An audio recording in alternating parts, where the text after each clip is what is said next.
Hi friends, welcome to NCERT tutorials AP and TS.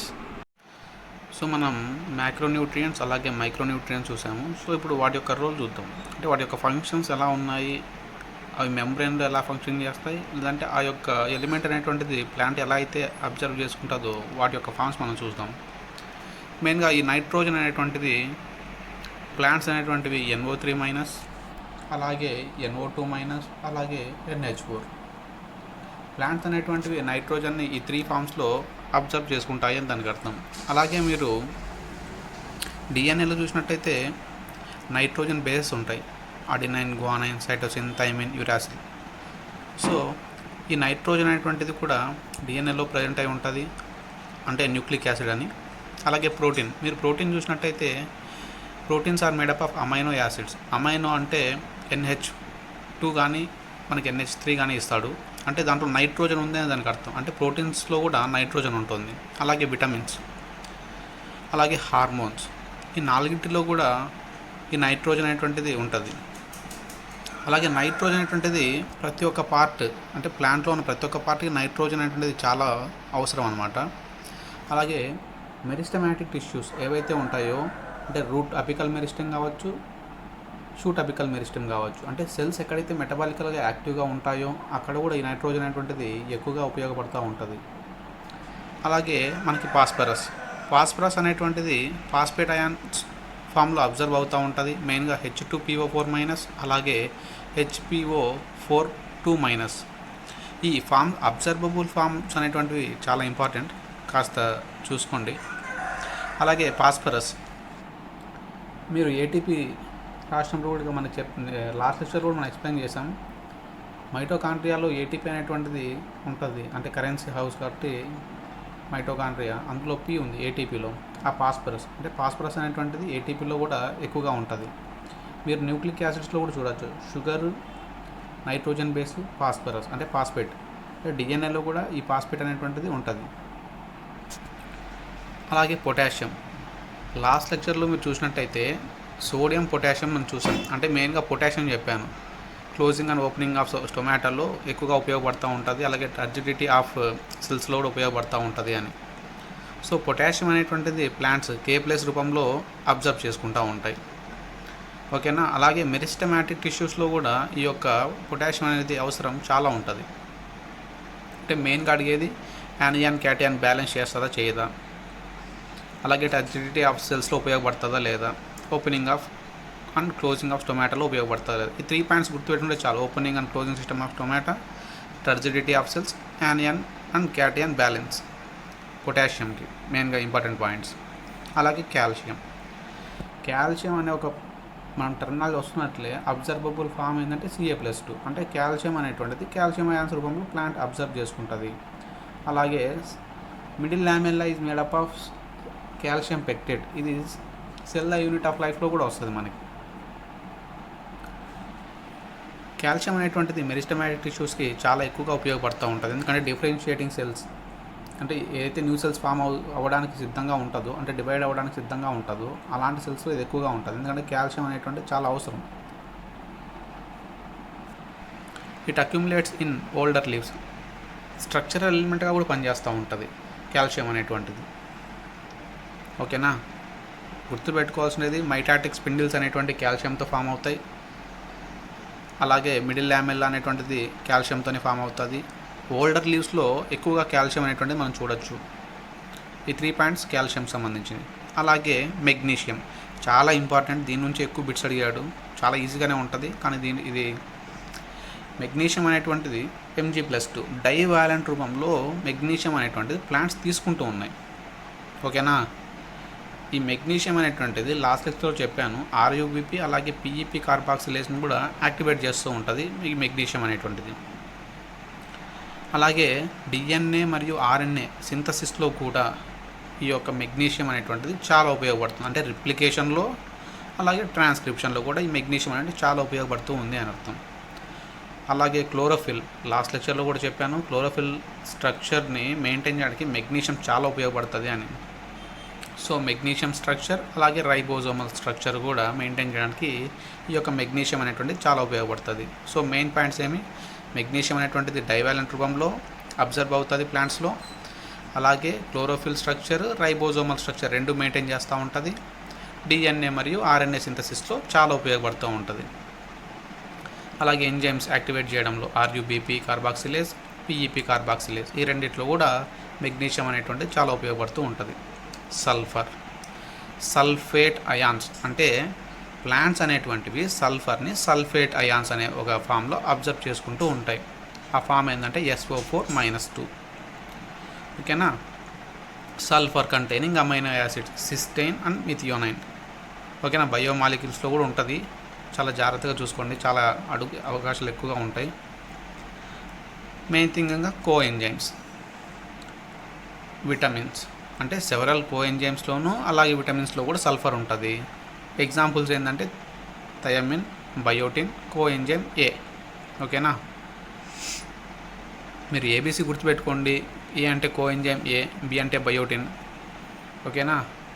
Thymine గుర్తుపెట్టుకోవాల్సి వస్తుంది. ఇంకా ferredoxin. ఈ ferredoxin చాలా ఇంపార్టెంట్, ఎందుకంటే బీహెచ్యూలో కూడా ఈ ఫెరిడాక్సిన్ గురించి చాలా టైమ్స్ రిపీటెడ్గా క్వశ్చన్స్ అడుగుతూ ఉన్నాడు. ఈ ఫెరిడాక్సిన్ గురించి సల్ఫర్ కంటైనింగ్ ఫెరిడాక్సిన్ అవునా కాదా అని స్టేట్మెంట్స్ రూపంలో అడుగుతూ ఉన్నాడు.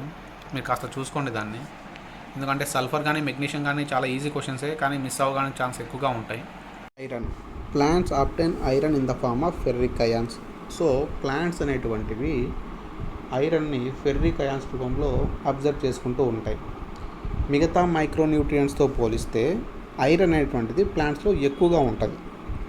ఓకేనా. అలాగే ఈ ఐరన్ అనేటువంటిది ఎలక్ట్రాన్ ట్రాన్స్పోర్టర్స్ అంటే లైక్ ఫెరిడాక్సిన్ లేదా సైటోక్రోమ్ వీటిల్లో ఐరన్ కంటెంట్ చాలా ఉంటుంది అనమాట. ఎలక్ట్రాన్ ట్రాన్స్పోర్ట్ చేయడానికి ఉపయోగపడే ప్రోటీన్స్లో ఈ ఐరన్ కంటెంట్ చాలా ఉంటుంది. అలాగే Fe+2 కాస్త Fe+3గా రివర్సిబుల్గా ఆక్సిడైజ్ అవుతుంది డ్యూరింగ్ ఎలక్ట్రాన్ ట్రాన్స్పోర్ట్. అంటే ఎప్పుడైతే ఎలక్ట్రాన్ ట్రాన్స్ఫర్ జరుగుతూ ఉంటుందో ఆ సమయంలో Fe+2 కాస్త Fe+3గా మారిపోతూ ఉంటుంది. ఓకేనా. అలాగే ఈ ఐరన్ అనేటువంటిది కెటలేజ్ అనే ఒక ఎంజైమ్ని యాక్టివేట్ చేయడానికి ఉపయోగపడుతూ ఉంటుంది. క్లోరోఫిల్ ఫార్మేషన్కి కూడా ఈ ఐరన్ అనేటువంటిది చాలా ఉపయోగపడుతూ ఉంటుంది. ఓకేనా. క్లోరోఫిల్ స్ట్రక్చర్ని మెయింటైన్ చేయడానికి మెగ్నీషియం ఉపయోగపడితే ఆ క్లోరోఫిల్ ఫార్మేషన్కి మాత్రం ఐరన్ ఉపయోగపడుతూ ఉంటుంది. సో ఇప్పుడు మ్యాంగనీస్ అనేటువంటిది మెయిన్గా ఫోటోసింథసిస్లో ఇన్వాల్వ్ అయినటువంటి ఎంజైమ్స్ని యాక్టివేట్ చేస్తూ ఉంటుంది అన్నమాట. ఓకేనా. అలాగే మ్యాంగనీస్ అనేటువంటిది Mn+2 అయాన్స్ రూపంలో ప్లాంట్స్ అబ్జర్వ్ చేసుకుంటూ ఉంటాయి. అలాగే మెయిన్ థింగ్ వాటర్ స్ప్లిట్టింగ్. ఈ వాటర్ స్ప్లిట్టింగ్ జరిగినప్పుడు ఆక్సిజన్ అనేటువంటిది రిలీజ్ అవుతూ ఉంటుంది ఫోటోసింథసిస్లో. సో వాటర్ స్ప్లిట్టింగ్లో కూడా ఈ మ్యాంగనీస్ అనేటువంటిది చాలా ఉపయోగపడుతూ ఉంటుంది. ఓకేనా. ఇప్పుడు zinc.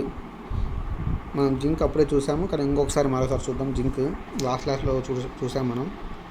So plants obtain zinc in the form of zinc ions. So Zn+2 రూపంలో ప్లాంట్స్ జింక్ని తీసుకుంటూ ఉంటాయి. మెయిన్ థింగ్ జింక్ అనేటువంటిది ఒక ఎంజైమ్ని యాక్టివేట్ చేస్తుంది, ఆల్కహాలిక్ కార్బాక్సిలేజ్. ఇక్కడ కూడా ఇచ్చాడు, జస్ట్ ఇక్కడ కార్బాక్సిలేజ్ అని ఇచ్చాడు, కానీ జింక్ అనేటువంటిది ఆల్కహాలిక్ కార్బాక్సిలేజ్ని యాక్టివేట్ చేస్తూ ఉంటుంది. ఓకేనా. అలాగే ఇక్కడ ఆక్సిన్స్, సింథసిస్ ఆఫ్ ఆక్సిన్స్లో కూడా జింక్ అనేటువంటిది చాలా ఉపయోగపడుతూ ఉంటుంది. ఓకేనా. So copper, it is observed in the form of cupric ions. గుర్తుపెట్టుకోండి, క్యూప్రిక్ అయాన్స్. ఐరన్ అనేటువంటి ఫెర్రిక్ అయాన్స్, కాపర్ అనేటువంటిది క్యూప్రిక్ అయాన్స్. ఓకేనా.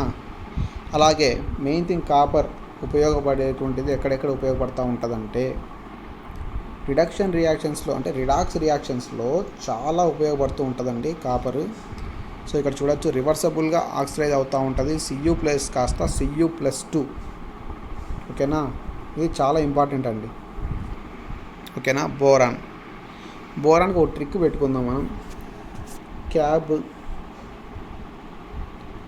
ఈ క్యాబ్ చూద్దాం ఫస్ట్ ట్రిక్లో, ఎందుకంటే సి అనేటువంటిది, ఏ అనేటువంటిది, బి అనేటువంటిది చాలా ఇంపార్టెంట్. ఇక్కడ బి అంటే బోరాన్. ఓకేనా. ఏం పని చేస్తూ ఉంటుందంటే సెల్ మెంబ్రెయిన్ ఫంక్షన్స్లో ఉపయోగపడుతూ ఉంటుంది బోరాన్ అనేటువంటిది. ఓకేనా. అలాగే సెల్ డిఫరెన్షియేషన్లో కూడా, అంటే C3 క్యాబ్ మే పడో C3 సైకిల్ అనేటువంటి ట్రిక్ అండి. క్యాబ్ మే పడో C3 cycle, PADO C3 cycle. ఇక్కడ ట్రిక్ రాసుకోండి, క్యాబ్ మే పడో C3 సైకిల్. సో ఈ ట్రిక్ని ఫాలో అవుతూ మనం బోరాన్ నేర్చుకున్నాం. బి అంటే బోరాన్ అండి. ఒక నిమిషం. C3 సైకిల్, బి అంటే ఇక్కడ బోరాన్. ఓకేనా, బి అంటే బోరాన్ గుర్తుపెట్టుకోండి. బోరాన్ అనేటువంటిది BO3-3 లేదా B4O7-2. ఓకేనా, B4O7-2 లేదా BO3-3 రూపంలో బోరాన్ అనేటువంటిది ప్లాంట్స్ తీసుకుంటూ ఉంటాయి. ఓకేనా, ఈ బోరాన్ అనేటువంటిది చాలా ఉపయోగపడుతూ ఉంటుందండి. కాల్షియం ఉండాలి గ్యారంటీగా. ఈ C3లో ఒక C అనేటువంటిది కాల్షియంకి ఇచ్చేద్దాం. ఓకేనా, ఇంకొక C సెల్ ఎలాంగేషన్కి ఇద్దాం. ఇంకొక C వచ్చి సెల్ డిఫరెన్షియేషన్కి. అంటే బోరాన్ అనేటువంటిది సెల్ ఎలాంగేషన్కి, సెల్ డిఫరెన్షియేషన్కి కూడా పనికి వస్తుంది. ఓకేనా, చాలా ఇంపార్టెంట్ అండి బోరాన్. మీరు ఒకసారి చూడండి బోరాన్ని. Boron is observed in the form of BO3-3 or B4O7-2. అలాగే ఈ బోరాన్ అనేటువంటిది కాల్షియం అప్టేక్. కాల్షియం అనేటువంటిది ప్లాంట్స్ తీసుకొని యూటిలైజ్ చేసుకోవాలనుకోండి, ఈ బోరాన్ కూడా ఉపయోగపడుతుంది. ఓకేనా, మెంబ్రెయిన్ ఫంక్షనింగ్. క్యాబ్ మే అని కదా M, సో అక్కడ మెంబ్రెయిన్ ఫంక్షనింగ్. పడో, P stands for pollen germination. ఓకేనా, ఇంకా మనం C3 సైకిల్ పడో అన్నాం కదా. ఆ C3లో వచ్చి ఒక C సెల్ ఎలాంగేషన్కి, మరొక C వచ్చి సెల్ డిఫరెన్షియేషన్కి, మరొక C వచ్చి కార్బోహైడ్రేట్ ట్రాన్స్లోకేషన్కి. సో క్యాబ్ మే పడో C3 సైకిల్. ఈ ట్రిక్ గుర్తుపెట్టుకోండి, బోరాన్కి చాలా ఉపయోగపడుతుంది. నేను చెప్పాను మనందరికీ మండే అంటే చాలా ఇష్టం ఉండదు అని. ఎందుకంటే మాలిబ్డినం అనేటువంటిది నైట్రోజన్తో కోరిలేట్ అయి ఉంటుంది. ఎక్కడైనా ఒక క్వశ్చన్ వచ్చి ఇంకా కంపారిజన్లో అడుగుతాడు, మాలిబ్డినం ఏ దానికి సూటబుల్ అవుతా అంటే నైట్రోజినేస్. ఓకేనా, చూద్దాం. మాలిబ్డినంని ప్లాంట్స్ ఎలా అబ్జర్వ్ చేసుకుంటాయంటే మాలిబ్డేట్ అయాన్స్ MOO2+2 రూపంలో ప్లాంట్స్ అనేటువంటిది ఈ మాలిబ్డినంని అబ్జర్వ్ చేసుకుంటూ ఉంటాయి. సో సెవెరల్ ఎంజైమ్స్లో కూడా ఈ మాలిబ్డినం ప్రజెంట్ అయి ఉంటుంది, including nitrogenase and nitrate reductase, both of which participate in nitrogen metabolism. So molybdenum అనేటువంటిది నైట్రోజన్తో ఎక్కువగా కోరిలేట్ అయి ఉంటుందండి. చాలా ఈజీగా గుర్తుపెట్టుకోవచ్చు మండేని. కానీ మాలిబ్డేట్ అయాన్స్ రూపంలో మాలిబ్డినం ప్లాంట్స్ తీసుకుంటూ ఉన్నాయి. MOO2+2 రూపంలో ప్లాంట్స్ దీన్ని అబ్జర్వ్ చేసుకుంటూ ఉన్నాయి. Last thing chlorine. చాలా ఈజీగా ఉంటుంది, ఎందుకంటే క్లోరిన్ మ్యాంగనీస్ రెండు కోరిలేటెడ్ అండి. ఏ దాంట్లో అంటే వాటర్ స్ప్లిట్టింగ్లో. క్లోరిన్ కూడా వాటర్ స్ప్లిట్టింగ్కి ఉపయోగపడుతుంది, అలాగే మ్యాంగనీస్ కూడా వాటర్ స్ప్లిట్టింగ్కి ఉపయోగపడుతూ ఉంటుంది. క్లోరిన్ అనేటువంటిది క్లోరైడ్ రూపంలో అంటే యానయాన్ రూపంలో ప్లాంట్స్ తీసుకుంటూ ఉంటాయి. Along with sodium and potassium. అంటే క్లోరిన్ అనేటువంటిది సోడియం మరియు పొటాషియంతో పాటు అబ్జర్వ్ చేసుకుంటూ ఉంటాయి అన్నమాట. అలాగే క్యాటయాన్ యానయాన్కి బ్యాలెన్స్లో కూడా ఉపయోగపడుతుంది. మనం పొటాషియం కూడా చూసాము, పొటాషియం కూడా యానయాన్ క్యాటయాన్ బ్యాలెన్స్లో ఉపయోగపడుతుంది. అలాగే క్లోరిన్ కూడా ఉపయోగపడుతుంది. చెప్పాను కదండి, వాటర్ స్ప్లిట్టింగ్ రియాక్షన్ ఫోటోసింథసిస్. అంటే ఫోటోసింథసిస్లో జరిగే ఒక రియాక్షన్ ఏంటంటే వాటర్ స్ప్లిట్టింగ్. ఎందుకంటే వాటర్ స్ప్లిట్ అయితేనే మనకి ఎండ్ ప్రోడక్ట్గా ఆక్సిజన్ వస్తుంది. ఓకేనా, సో ఇదండి మ్యాక్రో మరియు మైక్రో న్యూట్రియంట్స్ గురించి చూసాము. Next deficiency symptoms of essential elements. అంటే ఎసెన్షియల్ ఎలిమెంట్స్ అంటే ప్లాంట్స్కి కావాల్సిన ఎలిమెంట్స్ ఏవైతే ఉన్నాయో వాటి యొక్క ఎలిమెంట్స్ మనం రిమూవ్ చేయడం. అంటే హైడ్రోపోనిక్స్ టెక్నిక్ ఉంది కదా మనకి. ఒకవేళ ప్లాంట్స్కి బోరాన్ అవసరం కానీ బోరాన్ అందించలేదు, సాయిల్లో బోరాన్ కంటెంట్ తక్కువగా ఉంది, అలాంటప్పుడు ఎటువంటి సిమ్టమ్స్ డెఫిషియన్సీ సిమ్టమ్స్ వస్తాయో అవి నెక్స్ట్ లెక్చర్లో చూద్దాం. సో థ్యాంక్ యూ ఫ్రెండ్స్, బాగా చూసుకోండి. చాలా ఈజీ కాన్సెప్ట్స్ ఇవన్నీ. క్వశ్చన్స్ అడిగే ఛాన్సెస్ ఎక్కువగా ఉన్నాయి. ఐ హోప్ అందరికీ అర్థం అవుతుందని. Okay friends, thank you, bye.